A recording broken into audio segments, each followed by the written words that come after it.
So Dennis put us in touch with Enel Power, who has sponsored that event, and they wanted to do some more community outreach, and he also has a relationship with Sarah, and put us all together, and they said, you know what, this sounds like a good idea. So they purchased all 20 kits that went into Sarah's classroom, and she was able to start using them this year.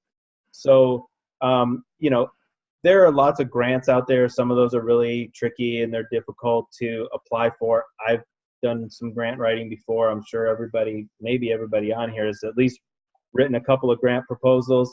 And you know, they're few and far between. But a lot of times you can get support from your local community if you know what you're looking for and you know how to do that. And so that's one of the ways that we got funded. So I would like to go ahead and pass it over to Sarah, and maybe you can just talk a little bit about, you know, your experience using the kits in the classroom and being with Enel Power and how this has worked out. Okay. Yeah, so Enel has been actually really generous the last couple of years with like the drone camp, so they're always looking for further ways to fund us. Dennis has been a good intermediate of the outreach to your community, where he says get your community involved. So if you're looking at funding local businesses, and even like sometimes community members can be very generous if you say, hey, this is what we want to do. This is what we want to do with the money, and for explaining to them basically what it's going to be going towards. The community generally is pretty supportive of it. I know they have been here. But otherwise, with the kits, we started out kind of small. I started a STEM club, and that's kind of where it originated this spring. Was mostly they were working with it, and they loved it. And I had it, so it was 7th graders through sophomores were working with it.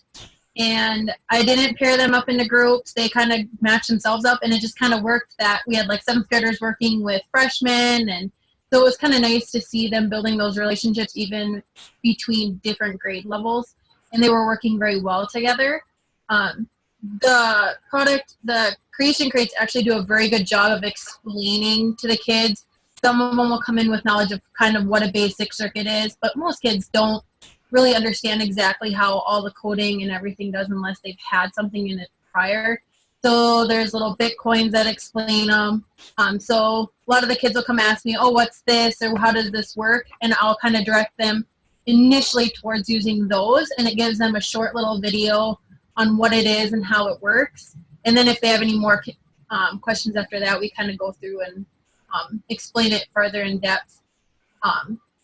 Right away with the first project, we probably thought it was working out a lot of kinks. And just basically, even from my knowledge working through it, it was kind of nice because I didn't have all the answers. So feeling like you have to be completely trained on it isn't necessarily a thing, because it's almost better not having all the answers towards it, because it made them kind of like you saw the one day, David, they have to work through it themselves. I'm not just handing them the answer, which then they're getting that critical thinking and the problem solving, which is really nice, because I mean, it takes just one thing being out of order, or even in the code, that was where we saw probably the most problems.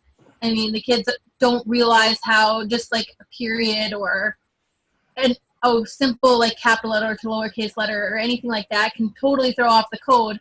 And so they'll go through and I'm like, so are you sure you checked the whole code? Oh, yep, we checked it. It's perfect. But they don't realize just something so small like that can throw it off. And so then we kind of go back over the basics of coding and how important it is. For it, as a computer, it doesn't recognize the difference between a capital and a lowercase. It doesn't know that. It's computerized to know recognize a certain thing.